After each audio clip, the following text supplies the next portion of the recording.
Hey, yop les gens, Quark. Et là maintenant, je vais vous parler d'un sujet très sensible. J'ai nommé ma b***. C'était drôle, hein? Non, plus sérieusement, je vais vous parler du bridage moto. Eh oui, c'est un sujet sensible, oui, en effet. Hello, darkness, my old friend. Ah, le bridage moto. On y passe tous. Enfin, tous sauf les Américains. On y passe tous et on s'est aussi tous posé ces mêmes putains de fucking questions. Pourquoi les voitures elles en ont pas besoin? Parce que YOLO. T'es bridé à la poignée ou électronique? Ah, t'es bridé? Tu savais que ça casse la moto? Enfin, je crois. Bah, si tu veux, c'est un peu comme péter avec un doigt dans le cul. Mais ces questions ne sont rien face à la pire question que l'on puisse te poser. Elle est très simple cette question. On l'a déjà tous entendu.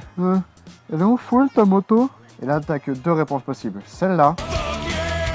Ou celle-là. Hello, darkness, my old friend. I've come to talk with you again. Bon, plus sérieusement, le bridage moto, ça nous casse les couilles. C'est clair, mais on est obligé de passer par là. Et au final, c'est pas si mal. Je suis désolé, mais si j'avais commencé là-dessus,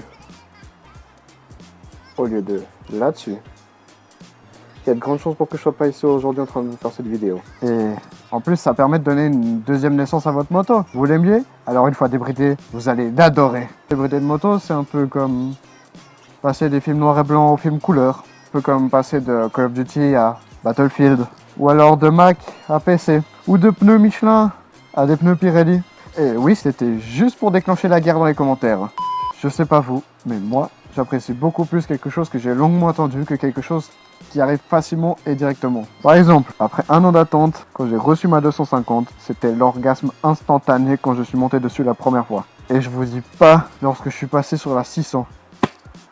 Je pense que ça va me refaire ça le jour où je la débride. Et ce jour-là, les gars, je vous fais une putain de vidéo, vous allez voir. Une moto bridée, ça vous permet de vous concentrer sur toutes les autres difficultés à la moto. Il y a genre son poids, le freinage, les virages, tous les petits trucs qui peuvent arriver qui sont difficiles au début, à anticiper, ce genre de choses. Tout ce dont vous pouvez vous améliorer, vous pourrez le faire sans vous soucier de la puissance.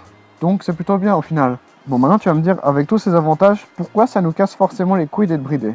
Eh bien moi je vais te dire, moi ce qui me casse les couilles pour être franc, c'est le fait d'être obligé. Ça m'énerve. J'aime bien l'aspect liberté, l'aspect c'est ton choix, l'aspect t'assumes tes conneries. Quand t'es obligé d'être bridé pendant 2 ans, ça casse un peu les couilles. Surtout que t'as des types pendant 2 ans, ils vont rouler 50 km et d'autres ils vont en rouler 30 000.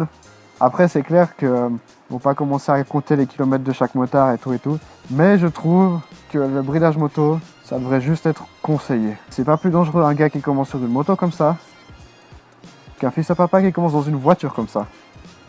Voilà, je dis ça, je dis rien. Hein. Après, si tu veux pas être bridé, tu peux. Tu t'achètes ça. Elle est en full directement et elle est quand même vachement putain de bien. Hein, on a de la chance maintenant, les petites motos sont vraiment cool. Pour conclure les gars, 30 chevaux sur une 600. Hello, darkness, my old friend. Oui, ça fait mal, très mal. Mais dans exactement 114 jours, je serai en full. Bon les gars, je vous fais plein de bisous virils. Et je vous dis à la prochaine, c'était Quark. Ciao.